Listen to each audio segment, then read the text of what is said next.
হযরত আবু বকর রাদিয়াল্লাহু আনহু-এর খেলাফতকালে মদিনায় একবার এক ভয়াবহ দুর্ভিক্ষ দেখা দিয়েছিল। অনাবৃষ্টি এবং ফসল উৎপাদনে বিপর্যয়ের কারণে খাদ্যের তীব্র সংকট দেখা দেয়। মানুষ অনাহারে অর্ধাহারে দিন কাটাচ্ছিল এবং এই পরিস্থিতি এতটাই সঙ্গীন হয়ে উঠেছিল যে কোনো দিক থেকে সাহায্য আসার কোনো সম্ভাবনা ছিল না। এই কঠিন সময় মানুষ যখন চরম দুর্ভোগে দিন কাটাচ্ছিল, ঠিক তখনই একটি সুখবর আসে।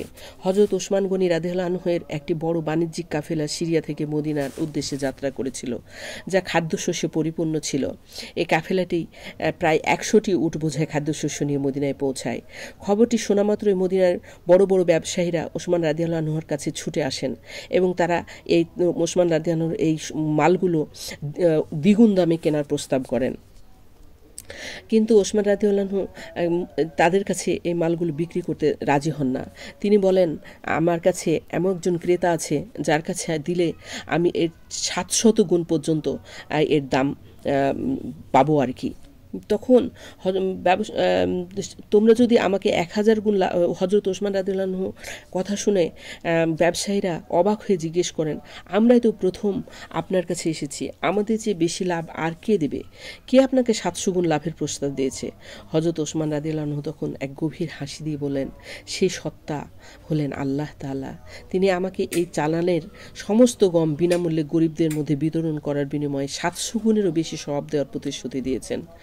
এরপর তিনি পবিত্র কোরআনের সূরা বাকারার ২৬১ নং আয়াতটি স্মরণ করিয়ে দেন, যেখানে বলা হয়েছে, বিসমিল্লাহির রহমানির রহিম, যারা আল্লাহর পথে নিজেদের ধন সম্পদ ব্যয় করে তাদের দৃষ্টান্ত একটি বীজের মতো, যা থেকে ৭টি শীষ উৎপন্ন হয়।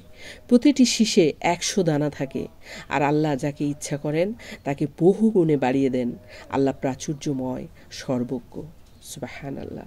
ব্যবসায়ীরা হযরত ওসমান রাদিয়াল্লাহু আনহুর এই কথা শুনে হতবাক হয়ে যান। তিনি এক মুহূর্তও দেরি করেননি। সঙ্গে সঙ্গে তিনি সেই সমস্ত খাদ্যশস্য মদিনার অভাবী ও ক্ষুধার্ত মানুষের মধ্যে বিনামূল্যে বিতরণ করে দেন। হযরত ওসমান রাদিয়াল্লাহু আনহুর এই মহৎ ও নিঃস্বার্থ কাজ মদিনার বুকে মানুষকে দুর্ভিক্ষের চরম সংকট থেকে বাঁচিয়েছিল। এই দানশীলতা ইসলামের ইতিহাসে ত্যাগ ও মানবতার এক অসাধারণ দৃষ্টান্ত হয়ে আছে। আসসালামু আলাইকুম। ধন্যবাদ।